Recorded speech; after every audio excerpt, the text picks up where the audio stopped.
Hello, everyone, and welcome to a new episode of the Articulating Insight podcast, the podcast where I usually talk to interesting and creative people from around the internet to get their insights on the fundamental principles of art and all that.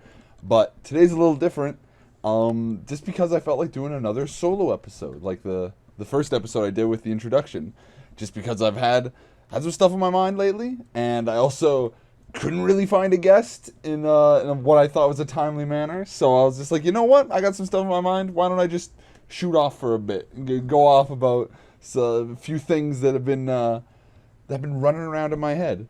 So far, I got two big things I want to talk about, and we'll see how long those take to get through, and whether I'll have to rant on about some other stuff for the end. But yeah, they're two pretty different things. The first one is pretty mostly grounded in real life, although I guess there's some connections to art in it. And the second one is maybe really connected to the semantics of art. And the first one's kind of more real, and the second one is something people would think is more a little silly, less substantial. But I'm gonna try and go through both, and we'll see what kind of insights will be articulated this episode. So I have little headlines for the two main rants I want to go through. So this first one is how driving tests set me up to be the worst driver of all time, and how the pleasure of being robbed set me free. And we'll figure out what that means. So I'm going to start off with an anecdote that plagued me for quite a few years. So I have always had a really shitty connection to driving. The first encounter I had with driving was when my mom was like, "Okay, we're gonna." Oh wait, no, you know what? It starts before that. So I just remembered my first driving test. The theory, I don't know, whoever's listening to this from wherever in Canada, in Alberta, you have to take a when you're 14, you can take a theoretical driving test, which is you just fill out a test on a computer, like in the kind of DMV office, and if you get if you get less than 5 wrong, you get a learner's permit, which means you can drive with your parent around. So I was like a pretty smart guy in school. Like I had really high marks. I was good at testing, so I wasn't too stressed about it. I think I had found the kind of the government gives out a little driving guide online that you're supposed to study before this test. I think I looked over it once or twice, and I was planning, I think over this weekend on Sunday, to go do the test, and on Saturday I was going to go through everything and make sure I took all the notes. But I think it was either Friday evening or Saturday morning. My mom was like, "You know what, you're good at testing. Let's just go write it. Let's just go write the thing." And I was like, "Hey, do you think I'm ready?" And she's like, "Yeah, sure, why not? It's easy. It's just a driving test." So I go in there, and I'm doing the test, and I'm doing all right, but they tell you every time you get a question wrong. If you get over 5 wrong, it just kills the test and you're done. And so it's multiple choice questions and stuff. So I'm going through, and I start getting questions wrong, and I'm so close. I'm 3 questions at the end. I can only get 1 more wrong.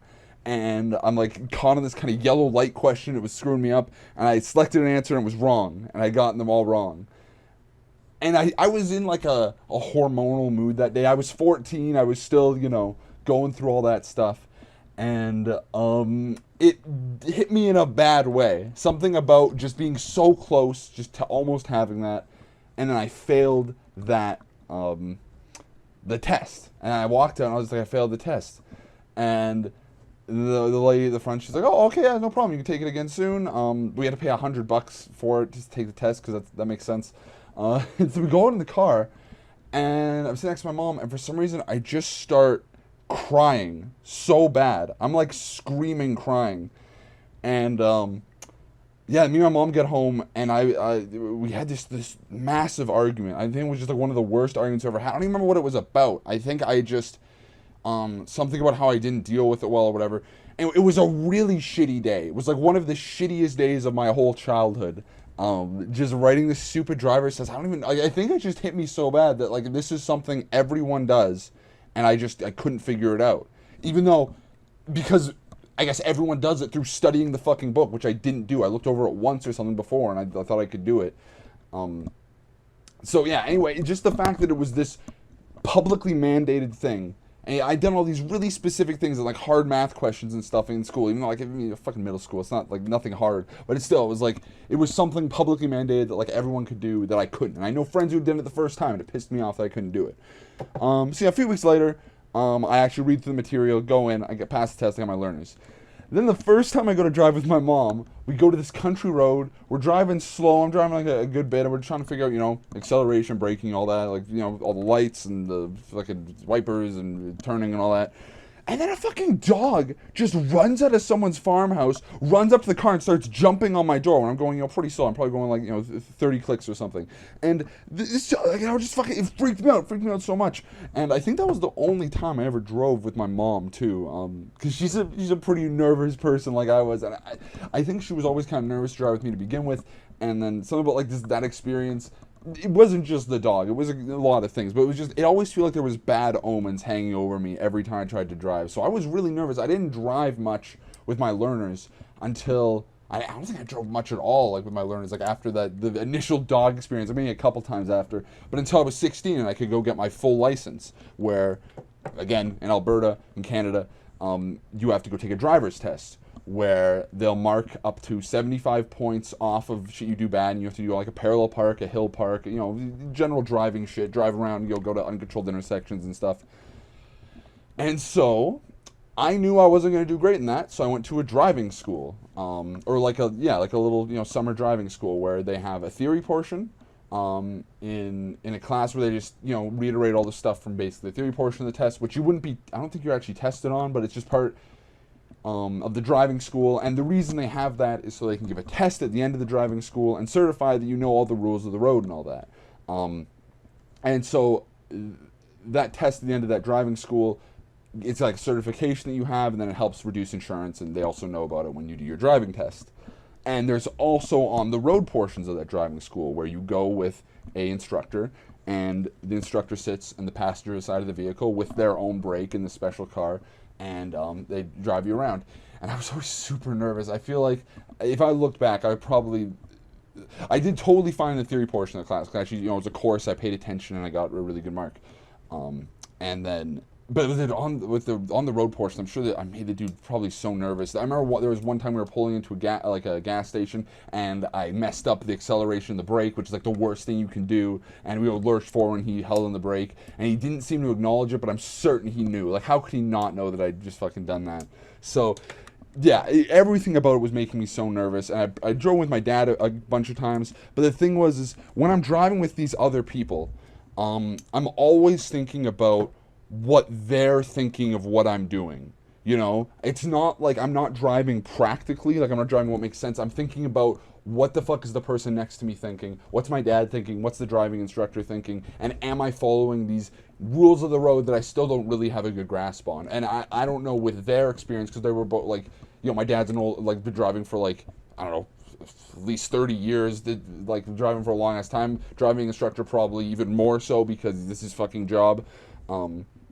So I'm always thinking about like, what out of their knowledge can I figure out? And I never knew, because it was just like this unknowable fucking thing next to me, and it pissed me off so much, and that made me so nervous when I was driving, because it was just this constant thing of like this unknowing state of, am I doing good, am I doing bad, am I doing some unknowable fuck up that in their infinite knowledge I wouldn't notice.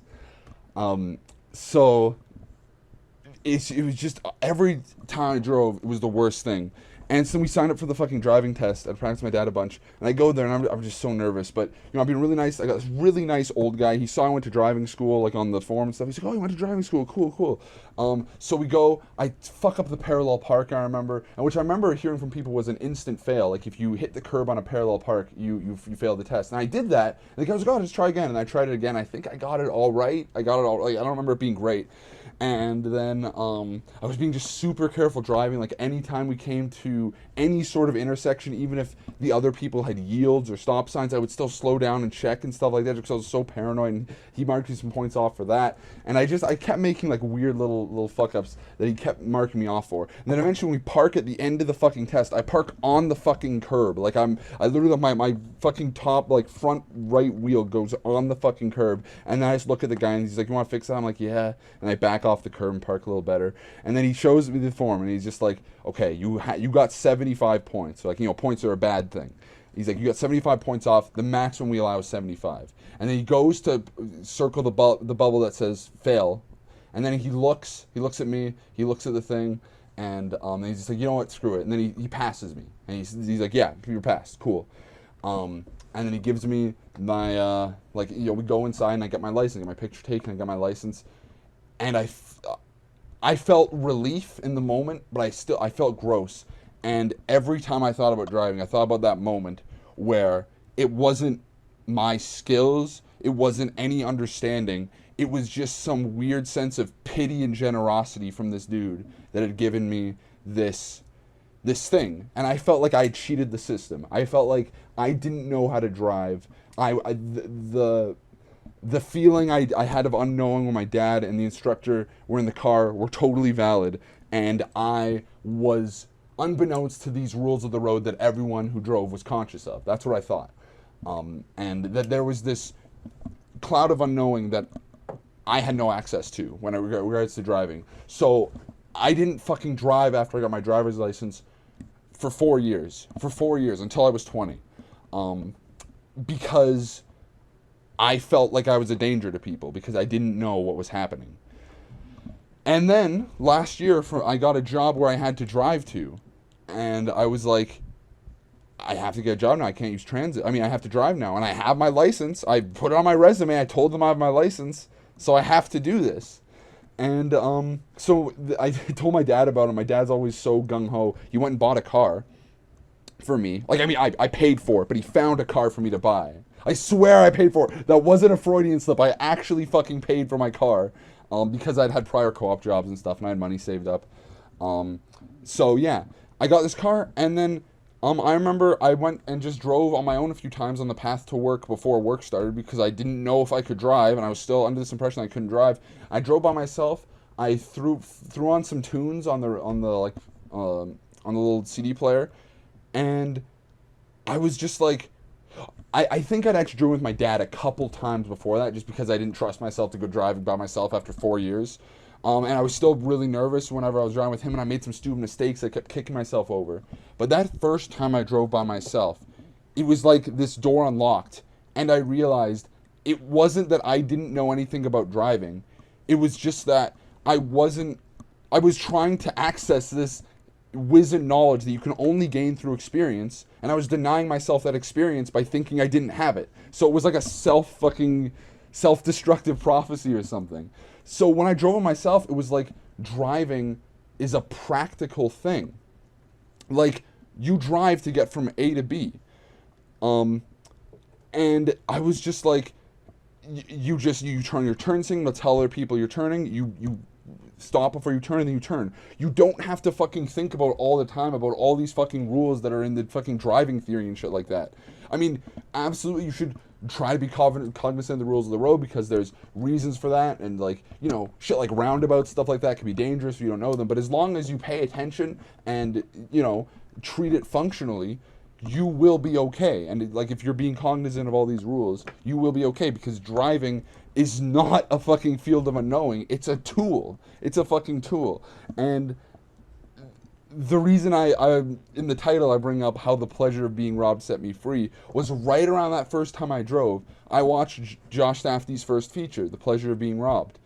And that film has a sequence where the main girl steals someone's car keys and manages to find their car and get in, and Josh Safdie plays her friend who's also there, and he knows how to drive, but she doesn't. But she gets into the driver's seat of this car, and together he just kind of gently leads her to figure out how to drive. She did not have a driver's license. She didn't go to fucking driving school. She didn't take the theory test. She figured out what the wheel does, what the accelerator does, what the brake does practically. And then she figures out how to drive. She scratches a few people's cars. But eventually she gets on the road, and they just go on a fucking road trip, and it works out, and it's fine. And that's obviously, I don't mean to condone stealing or anything, because that's not the point. The point is that she got in a car, figured out the functions of everything in the car, then used it for its purpose. And the thing is that the driving test exists for a reason.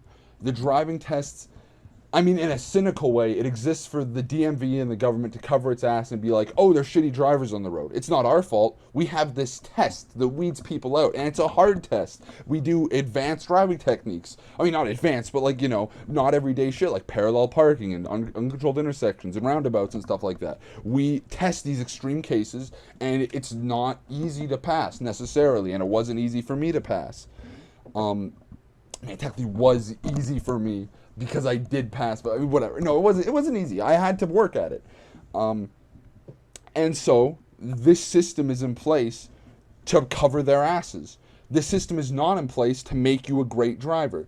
If anyone fucking goes around in their day-to-day thinking about every single fucking thing on the driving theory, about every single, like, logistic about, like, oh, you turn a corner and you have to stay in this lane unless it's a parking lane and all that. Like, that stuff's intuitive. If you consciously think about that stuff, like, if you follow book, like, or letter by letter the system of, like, the driving test and all that stuff, you would either A, go insane, or B, be the most douchey fucking human and have, like, well, like, the thing is, it's not feasible. And if you want to drive to fucking work, you have other shit on your mind. You're fucking 6 a.m. in the morning driving to somewhere. You're not going to be thinking all that stuff. And that's not the point. The system isn't to encourage that, because that would be insane. The system is to provide a gatekeep so that if they're shitty drivers, it's not the system's fault, technically. And so you can't fully internalize that stuff. And I feel like when I saw pleasure of being robbed and these ideas started coming to mind, and I was driving by myself and stuff, it kind of unlocked for me the problems that, like, a lot of people have. Like, there's so many people who don't go into post-secondary, who don't even drive and all that stuff, because they think there's this cloud of unknowing that they can't get through, that there's something else that they're not equipped to deal with that is keeping them from the thing. And that's the thing, is that when I was in university, like, I'm in an engineering program at my university, and the classes there are really hard. Like, I'm not trying to toot my own horn, trying to say, like, oh, I went through the hard thing. It's known. They're hard classes. And I was so nervous. I'm in a co-op program, so I have work terms spaced without my my academic course. And so, like, after my second year of academic courses, I was supposed to go out and like, work. And before that first work term, I was so scared, because I was just like, I don't know everything for my classes. These classes are supposed to prepare me for the workforce, and I haven't fully internalized everything for them. I'm going to be so fucked. I'm going to be so unprepared. I was so nervous going to my first work term. And I won my first work term, and it's like any job. It's like, you go in there, you figure out the specificities of the job, and then you do the job based on the orientation stuff you received. I mean, there's been a few occasions where I have to use, like, certain equations and stuff, and, like, some background knowledge from my courses. But on the whole, I could have not done those courses and done maybe about the same job that I was now allowed to through these courses. So the thing is that those courses aren't meant to exclusively prepare you for that job. I think they were very helpful in instilling a strong work ethic and helping me, communicate with people and all those sort of soft skills. But there are other ways to gain that other than through these fucking, like, ass-hard courses. Ass-hard. Great fucking adjectives here from the public orator of Zane. But the thing is that, but that's not the intention of the classes. The intention of the classes are to provide a gatekeep to these pretty high responsibility positions. Like, with an engineer, things can go wrong. If you do your job incorrectly, things can go wrong. And if things do go wrong, the institution doesn't want to be blamed for those things going wrong by letting the not people through. So it's literally just meant as a gatekeep of, like, driving. It's not our fault. We have provided this thing that is hard for people to do to get through, and therefore we've done our job in instilling a sort of integrity to this discipline or something, like, quote-unquote integrity. But the thing is, the integrity isn't correlated to actual skill. I know tons of people that I met through my engineering courses who are genuinely committed to the craft 1,000 times more than me. That's their passion. That's all they think about is building, creativity, problem solving, and all these really practical senses that relate directly to their jobs. And in a job setting, they fucking excel. They work so well with other people. Their intuition for these practical applications is so great. But they don't test well. When it comes to a test, for one reason or another, be it anxiety or just their brain not being wired in exactly that way, they get worse marks than people who are not as good at those jobs. And that's a problem. And that's a problem for people in high school who may not be wired for something that broad, because there is a very specific mind for testing, and there's a very specific mind for working and a profession. So it's just such a bummer that people can be discouraged by these gatekeeps that are set up in place, which make logical sense from a really broad perspective. But if you look at these individuals that are being filtered by these things when they really shouldn't be, and are being filtered from things that they could excel at and be the best at, that's really upsetting. But the thing is, I don't expect the system to change, because like I said, it makes sense under the current setup of our society as it is. These things make sense, and they've been built up over centuries for certain reasons, and as an individual expecting them to change and then just waiting for that, it's going to harm you in the long run. So what you have to do as an individual is figure out if you're being gatekept for reasons that aren't related to your ability to do something, you know? Just in the way that you shouldn't think, like me, that I couldn't drive because I didn't know how to do a driving test. That's ridiculous. I did know how to drive, and I do now, and I do fine. If you think that you can't go into a post-secondary thing because you don't test well, but you know there's something you love to do, just grit your teeth through the experience and hopefully you can get through it, because if you can get through that, that's all it is. Don't think it's about some cloud of unknowing or some sort, like something outside of your control. If you can manage to get through those tests, which I hate to say that that's like the solution, because it's not easy, and I'm lucky that I've been able to test well through my post-secondary, because if it was based on practical job whatever, I'm sure I'd be put way lower than some of my peers that just simply don't test as well, which is totally unfair. But don't be discouraged by what you think is something outside of your control, you know? And I mean, it is outside of your control, but don't be a victim to it.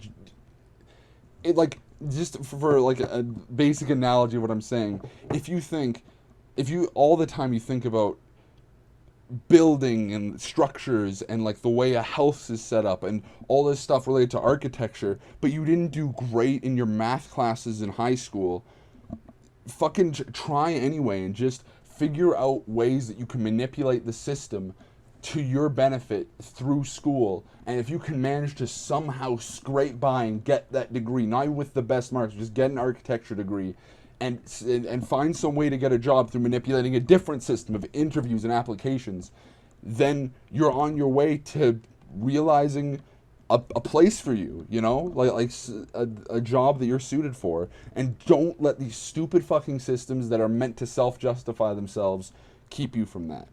That's what I mean to say there. A really long-winded way to say with a lot of analogies. There was just a big revelation I had recently, and I don't know, I hope there was some semblance of help there. But to tie this to art, with art engagement, I feel like a lot of people, I mean, to bring it back to a personal analogy, which I feel like is the best thing I can bring to the table, because it's the thing I know most about. When I was first getting into art, I fucking loved, like, animation and like dipshit stuff. Like, I love, like, with my mom, I'm watching fucking, I'm trying to think of just like dumb movies, just like Pixar movies. Like, Pixar isn't necessarily dumb, but like children's movies and stuff like that, or not even children's movies, but just like simple movies.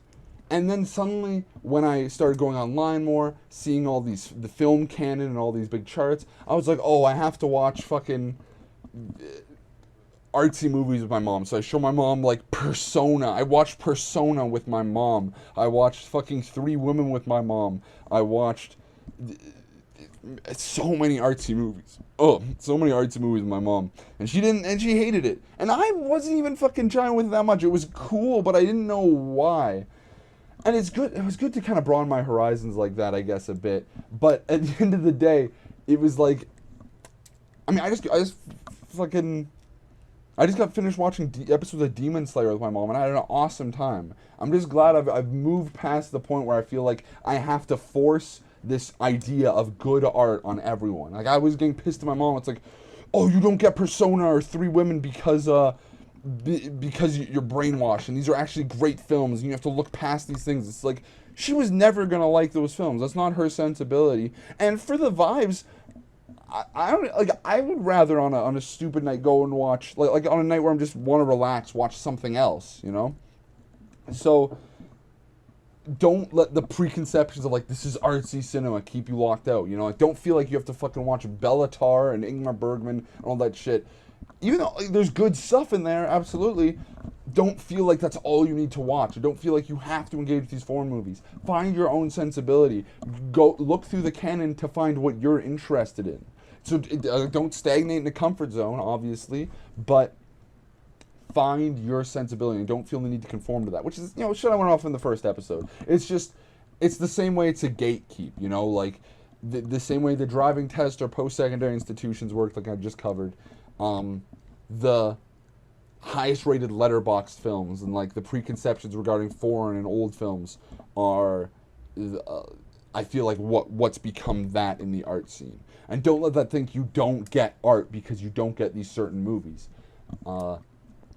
Find your own path of, I care about these films. Like Your Cult Boyfriend in episode 3, I think it was, of this podcast. He found, like, he was going through all the Kurosawa's, Bergmans and stuff. And at the end of the day, what he likes watching now is like Scream and early Joss Whedon stuff and Kevin Williamson. That's what his sensibility was, and he's doubled down on that now. And I think his reviews and his insights are way better as a result. Not to downplay what he said before, but now I have a reason to go to his opinion because. I mean, I can go to 1,000 people for insights on Kubrick and Kurosawa and all that stuff.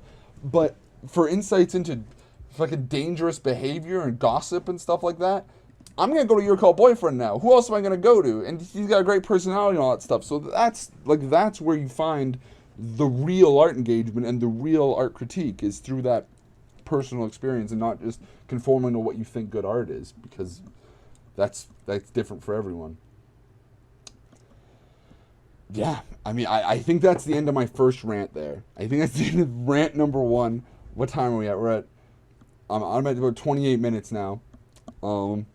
Let's see where the second rant brings us, which is titled Corporate Soullessness and How You Can Work with the System to Get Better Mainstream Entertainment. So, I'm going to compare a few main works here. That is the video game Fortnite, the new film The Suicide Squad, Space Jam 2, or like, you know, the new Space Jam movie, and Avengers movies just in general. So good people would lump all those works together as being indicative of what mainstream entertainment has become as soulless corporate product, just coasting off IP familiarity and not anything cool, original, or groundbreaking. However, if you shit on all these works equally for that same broad reason, I feel like that's misguided, because I feel like all 4 works I just mentioned are vastly different in terms of what they do within that mainstream entertainment framework, and to just rail against the system isn't going to accomplish as much as nudging it somewhere. So, let's get to the specifics. So, for example, Fortnite is a game I'd always thought I would hate. I always thought it was just this mainstream corporate soulless shooter, the most generic thing ever that was coasting off brand familiarity and just some weird marketing tactics that happened to get at this massive player base. And then some friends were fucking playing it, and I was like, you know what? I'll download Fortnite for free. I'm gonna play some goddamn Fortnite with my friends. I'm gonna chug jug and get the fucking Vic with my friends in Fortnite. And I downloaded it, and I had the most goddamn fun I've had with a game in a long ass time. I don't even play video games that much anymore, just because I thought I just didn't give a shit. And this is the most fun I've had with friends since like I first started playing League of Legends. This, like, the way that Epic Games has streamlined this game, it just shows an incredible sensitivity to the way these games flow. Like, in the way I played PUBG a bit, and it was fun intermittently, but there was a lot of downtime, and like I could see the appeal to that, but it wasn't for me. But Fortnite just has so many elements to remedy this, that is, be it like the revival trucks when you're playing with friends, or just the super quick matchmaking times, and just the way everything in the game is just like you're just constantly in it. It's greatly streamlined for investment. And even the way it has like these immediate pick up and play, like, you know, obviously the battle royale with like all the way the shooting feels and stuff. It's just very easy to pick up and just get into a game and play a quick round and go do something else or whatever. And then there's stuff that rewards a lot of replaying, like the building system might not be the most in depth, but there is stuff to master there, and there's serious mechanics behind it and all that. And even the little quests and stuff they keep updating and stuff, which are totally optional, and you can just pick them and play and not even give a shit, or you can try and like vary it up with these quests and stuff. I was like, what's wrong with this game? Why is there a big hate boner on for it when it's a really well done battle royale multiplayer game? I mean, it's just a really well done multiplayer game in general. Like, I haven't had that much just instant fun with friends in a long time. And the way it uses existing IPs is totally tangential and just kind of like a bonus to that. Like, if I'm playing the game and I get fucking gunned down by Rick from fucking Rick and Morty, it's funny. I think it's fucking funny. I'm not playing the game because I hope to get gunned down by Rick from Rick and Morty. I'm playing the game because it's a well-made game, and then there's other stupid shit like Rick and Morty and fucking Travis Scott and Ariana Grande in there. It's just, it adds to the experience, and like it's solely an additive way, and it's not acted as like a way to replace the experience. And I don't see a reason to rail against that personally. If the game's aim is just really stupid fun entertainment, it's done its job super effectively. What's worth railing against that? I think there's always a place in media for stupid fun escapism and entertainment.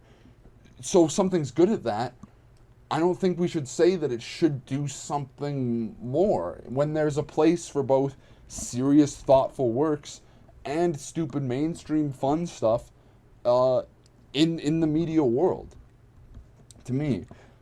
But that's not to excuse something. I mean, I guess it doesn't even imply an excuse for it, but whatever.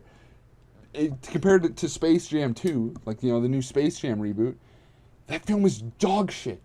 The film, it fails on every goddamn level. Its humor is so out of touch. Like, regardless of the shoehorned in, like, modern memes or whatever, it's written like a fucking boomer Facebook meme. It's like someone took a fucking stupid boomer Minion Facebook meme or a stupid boomer Looney Tunes Facebook meme and turned it into a fucking movie. They had a fucking can't touch this joke in 2021. No one on the writing team gave a fuck. No one on the writing team has any semblance of what humor is. If you compare this to Looney Tunes Back in Action, which is still, it's a compromised film, but there is a feeling that there was a sensitivity to what the Looney Tunes were in that fucking movie. If you compare it to even Space Jam, a movie that doesn't really get what the Looney Tunes were about, like in their characters and their humor, but it has a weird esoteric feel of its own, not even just through its datedness, but I feel like it's got a really surprisingly fun soundtrack. The way it's paced and stuff, it has something more esoteric going on. It's not a great film, but it's a little more unique. Well, actually, it's a lot more unique compared to the new Space Jam, especially. And an example that just came to mind is even the Three Stooges reboot with the Farrelly brothers. directing that. That film, it's like the fucking Three Stooges come alive again in that movie. Like that, it's some of the most committed, insanely like perfect comedic performances I've seen in a film, especially like of the 2010s, especially. But like I don't know, I think it's some of the best comedic performances I've ever seen. It is so like committed to this stupid sense of comedy where everyone behind that film, it feels like, knew what the Stooges were about and were so committed to bringing that vision forth. And you could not find a better opposite example than Space Jam, A New Legacy, or whatever the fuck it's called. Like, it's a film with no sensitivity to any portion of what it's claiming to be re-representing. The animation looks so bad. The animation looks so bad. The fucking segment with the Superman or whatever, it looked like a fucking student film. Everything in that film feels so bad. And these are like, pretty nitpicking complaints. Like, oh, the animation didn't look good and all that. Like, those would all be forgiven if there was a central sensitivity to whatever it's bringing forth. But there is none. There's clearly none. To me, it is unquestionably, it's none.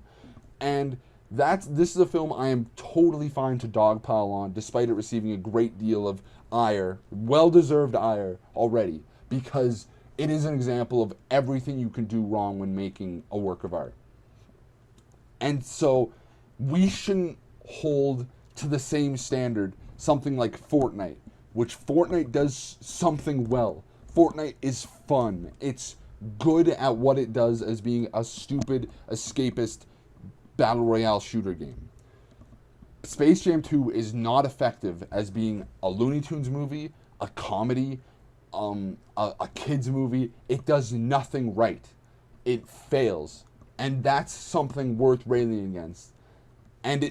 But the reason that film made money, the reason the film got released even, the reason that film got made with millions and millions of dollars, think about that, millions, and like, I think probably, unquestionably tens of millions of dollars were put into Space Jam 2. I don't know the exact numbers. Think about how much money that is. Why would you invest that much money in something that's dog shit? And the reason why was because people know Space Jam, people know Looney Tunes, people know fucking LeBron James. That's why that movie got made. And that's a tendency worth railing against. Not something like Fortnite. And even I was kind of conflicted in me supporting the Suicide Squad movie.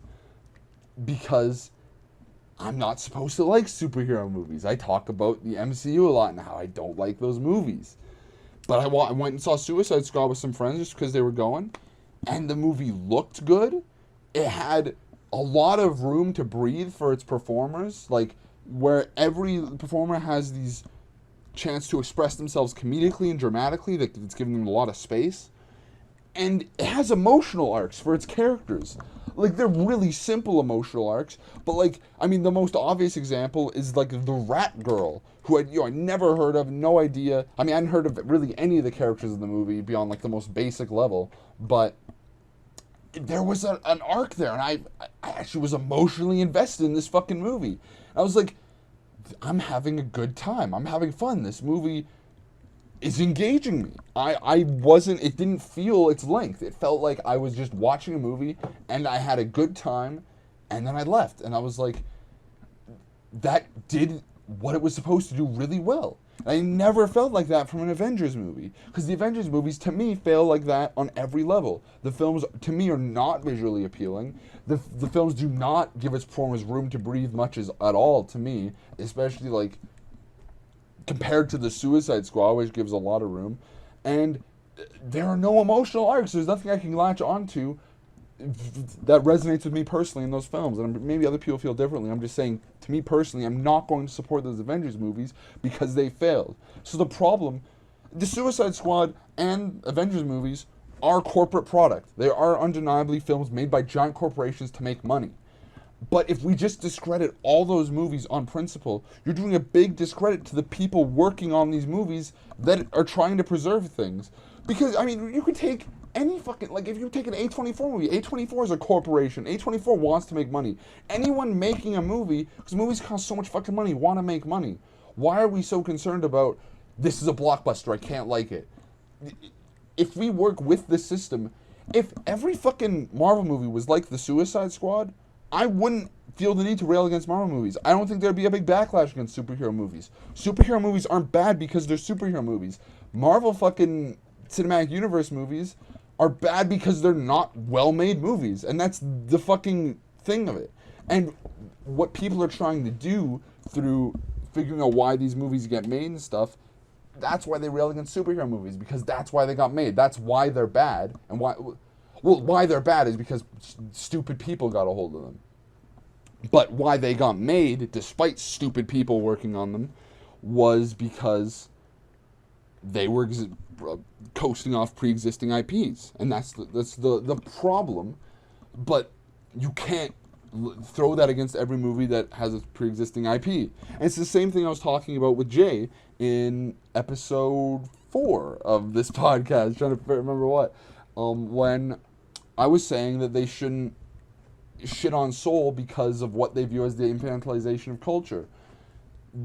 The problem to me with that is that shittier works get made that are coasting off, not necessarily nostalgia bait, but just like an infantilization, that are coasting off something besides their individual merits.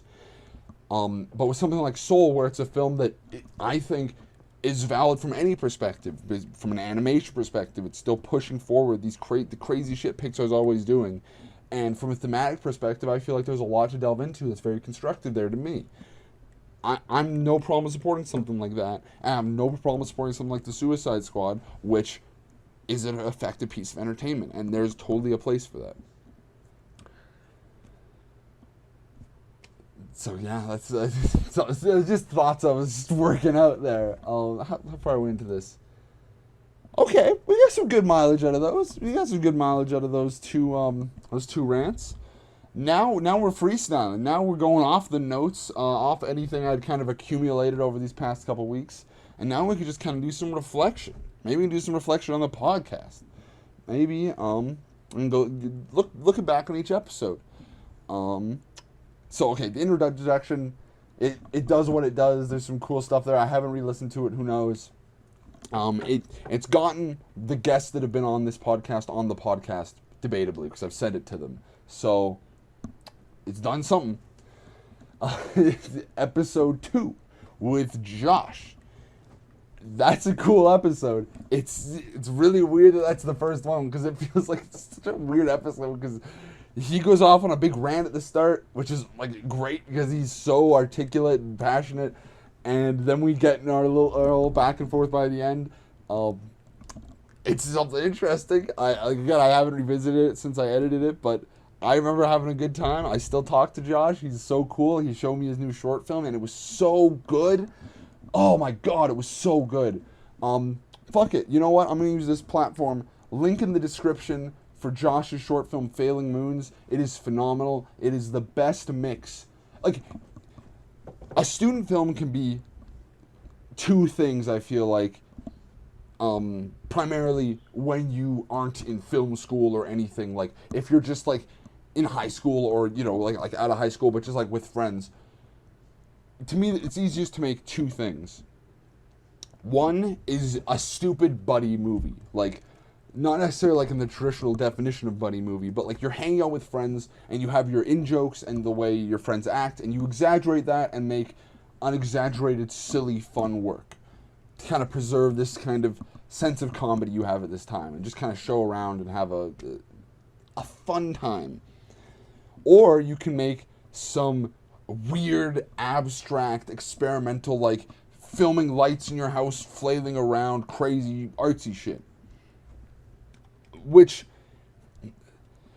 I tend to have problems with a lot of the time, because a lot of times people just film shit and they don't really know what they're doing, and it doesn't seem to be coming from a sensitivity, but just seems to be coming from some preconception that, you know, Stan Brakhage is all you can hope for in the art form, so film lights and shit like that, which I feel like can be a dangerous tendency. But what Josh does is he combines those two elements and makes the coolest shit ever. He makes his experimental shit feels actually informed by personal insight. Like, I mean, I know you've been a fan of like weird, abstract, and structuralist film forever, but he manages to channel that in such a cool way. He has so many cool editing and effects and shit like that. And then he makes an amazing fucking buddy movie, like interspersed with and they work symbiotically. Like, interspersed with these weird experimental portions are his friends saying weird, dumb shit that they commit to. Like, every one of his friends takes on this weird, like, elevated persona of, like, over-exaggerated shit, and they own it. Like, there's no self-consciousness. There's no feeling of, like, oh, I'm kind of in a role I'm not comfortable with. No, they all fucking own it. And it's so fun. And it adds this levity to the stuff, so the experimental portions you can just appreciate without feeling like this kind of overbearing artiness. And you don't feel alienated from the stuff that's probably a lot of in-jokes of the Friends stuff. Well, just because, A, it's so fun to watch them just be so committed and own it, and it's funny. But also because you have some sort of weird framework with these experimental portions. It's awesome. Go check it out. I had a great time watching it. Yeah, that's all I can say. It's just some of the best shit I've seen recently. So yeah. Not really related to the Josh podcast episode. I just thought I'd share what he's been up to lately. The next episode was... Let's not forget now. Oh, it was fucking your cool boyfriend. I was just talking about him. It's so good. I've heard from people that, like, they just love that. I mean, okay, not they just love that episode, but they like that episode. I've heard more compliments about that episode from people recently, and yeah, I mean, I had a great time talking to him. He's a very interesting perspective. We get some great back and forth going, and some good probing, and yeah, always there for the probing. He's so cool. Yeah, good episode. And then the next episode is with Style and Substance, or Jay, which is the most heated episode, I'd say, in hindsight, where there's a lot of tension back and forth. And I do feel like that comes from me being nervous, just knowing their background in academic kind of film analysis and stuff like that, being afraid that we would devolve into that, Not devolve into that necessarily, shift into that, which I'm not comfortable with my goals in this podcast. So there's just this kind of tension running through it. But I had a great time recording with them. I feel like we get some fucking awesome points near the end, some awesome points.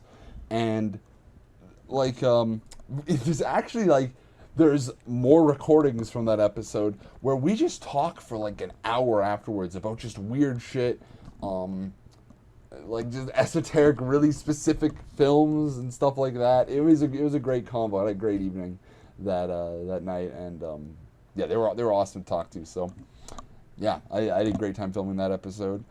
And then the last episode with William Duryea, which, God, that guy's so cool. I love William Duryea. I kept following his Twitter posts since. We've had some short talks about Kanye West's new album Donda and stuff like that since. But man, I love what that guy's doing. I love what his perspective, like that abstract art talk we have. Well, not even talk, the abstract art monologue he goes on, to which I respond, yeah, that's awesome, because I'm so fucking off on that episode. I cannot feel more regretful for, I mean, I don't know, like, the episode turned out, I feel like, and at least I didn't step on his toes at all, but, man, I'm just there to say, yeah, I agree, that's cool, and, like, bring, like, some minimal points, just because he's always off on some, like, next level shit. He's always saying stuff where it's just like, man, I didn't think of that, that's awesome. Great guy, William Duryea. Again, another shout out to Misery Loves Company, their little live stream thing, which is so awesome to share the new authors. And of course, are you fucking serious? I can't. Misery Tourism. It's called Misery Tourism. I almost forgot what the site was called because of a dummy. And there's so many misery things related to William there, but yeah, Misery Tourism. Check it out. It's amazing. Great publications from great committed artists. Yeah. Yeah, so that's my little episode retrospective so far. Well, I guess I brought up Kanye West Donda. I can go into the weird arc I've had with that album, over the past few months. Where, I mean, I've been a massive Kanye fan for a good while now. Like, I took a little bit of a break, but I'd say ever since December last year, I just went omega ham. Like, I'd heard all his albums before. I was always, like, a casual, like, I dig it. Life of Pablo had always been, like, really cool to me. My Beautiful Dark Twisted Fantasy was, like, the first rap album I ever heard. 808s and Heartbreak was the first modern vinyl I'd ever bought, which, I still have. It's actually one of the like limited original presses of it, which I found at a record store, and I'm so proud of. I fucking bought it. Like, what did I do to? Whatever. I like having it, and it's awesome. But yeah, ever since December last year, I just dived hard into Kanye. I've listened to everything. I watched. Man, a big part of getting me through the last semester of school was I had a night where I just spent 3 hours with some buds, and we watched every single Kanye West music video and rated them. And I was just like the most inspired I had been in so long. Like, that inspiration lasted for like actually months. Just the way his visual style and sonic style developed, I was just like, oh my god, this is all-timer. Like, he's like an all-timer artist. Like, his absolute commitment to his own sensibility, the way he works with pop structures and, like, you know, sounds, but then makes this totally confessional individual style out of it. It's just, yeah, I don't know. I had an amazing time going through his stuff, and I'm still insanely inspired by it. But then all this stuff for Donda starts coming out, right? Like, you know, after I went through all, like, the Yandi leaks and all this, you know, all this stuff, and I'm just like, oh, I'm excited.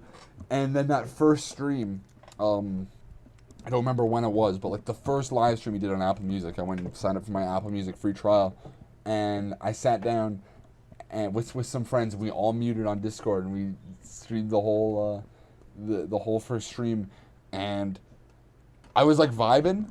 And then there's that Never Abandon Your Family track, which isn't on the newly released version, and I got really, really emotional. And I don't know what it was. I just got really into it, and I was vibing so hard with that whole listening party. Like before and from that point on, I was just so in it. And then Jail came on, and I was just like, like, it hit so hard. And then afterwards, me and my friends, we all muted. We're like, oh my god, what was that? That was awesome! Holy shit! And I know people didn't like that for his listening party, but I was so there for it. I was so there for it. And I remember going into work the next day, just listening to the recordings again, like from the listening party. I was just like, fuck, oh, I love this.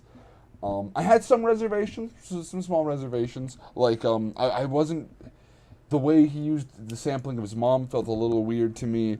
And like, I mean, it didn't sound finished. Like, I knew that. I knew it wasn't finished, and it did feel a little short.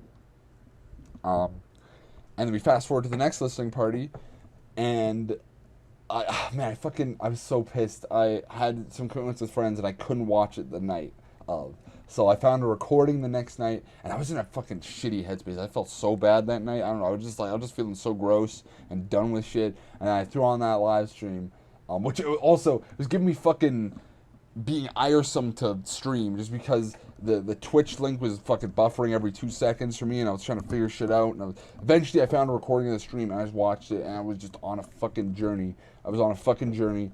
It was like, I mean, that ending when he fucking goes up the,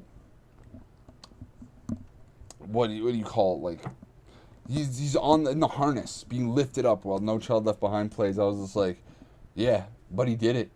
And that little setup he has with the bed and shit, and he's running around screaming at the phone. Like, it was, I know that wasn't even part of the performance, but it was awesome. I was just like, oh my god. And he made all the songs better. I eventually came to have a little bit of trouble with that track list. I didn't feel like the flow was quite right. I felt like there was a lot of just weird stops and stuff. I wasn't quite sold on the flow, but I really liked it. I mean, Jesus Lord, that song, when that hit, oh my god. Because St. Pablo had always been kind of my favorite Kanye song up to that point, and then, like, that's so clearly in that vein, and he's doing that shit, and I was like, oh yeah, fuck yes. I was so into it. And then the third listening party, I was like, I get the album now. I'm so ready. Like, and I still wasn't sure it was finished because I had problems with the flow and some of the production. The second listening part, I was like, this is gonna be the culmination.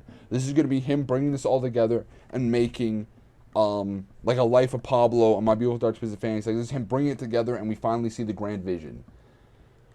And then we got the third listening party. Fucking Marilyn Manson steps out. I'm just like, okay. Then fucking Jay-Z isn't on Jail. It's DaBaby. Fucking DaBaby on Jail. And I'm like, I can see it. Okay, not gonna lie though, the verse killed. DaBaby brought it on that Jail verse. I won't lie. But still, it was like, okay. And then, oh my god, I'm trying to figure out the chronology. I think I was kind of just like, okay, this is really weird. And then the fucking Gobgo Gabgalab. The Gobgo Gabgalab, a meme like fucking years old, me and my friends used to be obsessed with. It fucking comes on, and I genuinely thought I'd entered a dream state. I was like, what? Is this fucking, did someone hack the stream? What's happening? And then the whole thing played, and Kanye's just vibing, and everyone else is like, what the fuck? Oh my, and speaking of which, the fucking Ruga song, GD Anthem, he's the only one dancing. No one else is vibing with the song. He's the only one dancing. Why did Ruga just play his own song? It was like years old. Oh my god. Then the fucking weird ass 24 music video, which is pretty good. I liked that music video, but it was out of sync, I think. Something, it wasn't clicking right by the end, and the weird fade out. And then fucking he lights himself on fire, stands around for a few minutes, then gets the hose down, and then he remarries Kim. And I was at the end of that, I was just like, I just fucking like. I'm kind of split on it because in a way, like the first and second listening party, there was no disconnect. I was just in it. I was emotionally invested, and it was this on the level, grounded, emotional resonance. With the third listening party, you can't have that. I mean, by the time the Globgo Gablab hits, I hate to be, I'm always such for a person like, don't rely on preconception, look past things. It was really hard for me to get back in it from that point, and he kept making weird production changes that sounded so weird. I was just like, I don't know what to do. And I feel like I'm still in the state of like, because the final Donda release, from what I can tell, is still pretty close to that setup. And I wasn't ready for it. The previous listening parties hadn't prepared me for it. So I still haven't really even listened to the full studio release of Donda yet, which I mean, I think is almost definitely going to be adjusted, especially since it's fucking clean. This has been the most wild emotional arc. Something has brought me on a long while. It's a Year of the Snitch and Damn were two promotional cycles I was really invested in, but they didn't have the left field turn the third listening party and final release did. I can say that for sure. So yeah, that's been a weird arc. Oh no, a personal thing with that, I mean, not necessarily personal, but something I worked on, right around the time of the listening party, so I was just so into Kanye. I really loved the live Sunday service tapes, where the tour he did around the time of Jesus is King with the Sunday service choir. I love those tapes. I still love those tapes. I really like choral music, and that was something ever since I used to be part of like little small time music festivals. I mean, not really music festivals, but like little music competitions they'd had in like around like my middle school and high school, and like because I played piano, I'd kind of take part in them even in elementary school, and they'd always have choirs there, and I really liked how choirs sounded. I just love that sound. But like, there's no canonized works that are choral, Like, I don't know any still. But those Sunday service performances gave me a context and like a popular music like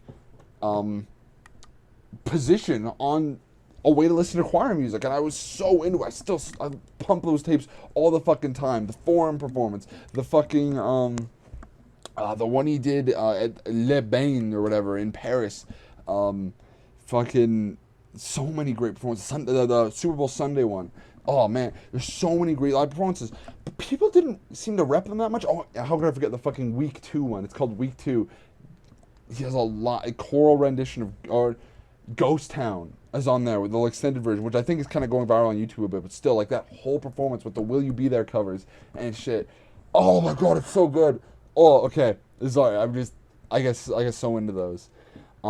I thought I liked this sound, maybe not more, but I liked it in a different way than I liked the studio Jesus is King thing, which doesn't have a lot of that choir sound. It's something more cold and abstract and weird, and it's cool. It's so cool, but it's not the same sound. So I was like, what if I took these tour performances and compiled an alternative Jesus is King that fits this sound? And that's what I did. And I put it together. I listened to every performance of every song and chose what I thought was the strongest performance of each song that would also work within this compilation. And I've done 2 different versions of it. So it's called Jesus is Live. And it's uploaded on a channel I have called Z2, which, like, Z space II, which, you know, is 2. Yeah, like, if you're interested, I have an audio version that I think are the best, like, sound performances, and a video version, which I got from the live streams, that have a few different performances and ways it's structured, just to account for the fact that there's video. And so, like, I chose some performances that look better and all that stuff. So yeah, those 2 are available, and I hope you dig them, because I had a really great time making them. And I did a similar thing with Vincent Gallo's live performances. I noticed, you know, it's not the most looked into thing, because I know a lot of people fucking delve into every single aspect of Vincent Gallo like I do. And yeah, I made an alternate version of his studio album When, using live performances. So you can check those out. It's a little plug in there that I think provide interesting alternative versions for exceptional studio albums. So how about that? I think that's pretty much all I got to go on. Thank you so much for tuning into the podcast and for a very rambly episode indeed. Hopefully next episode, I'll be able to find someone to get on this fucking podcast. Anyone you have ideas for, please comment them, send them to me. I'm trying to find people. It's not easy. I want to find cool, unique, interesting perspectives, and I'm trying to find places to look. If you have any ideas, please comment them. And yeah, so I hope you guys have a nice few weeks before the next episode, because I'm certain it'll be another few weeks. And have a nice goddamn day.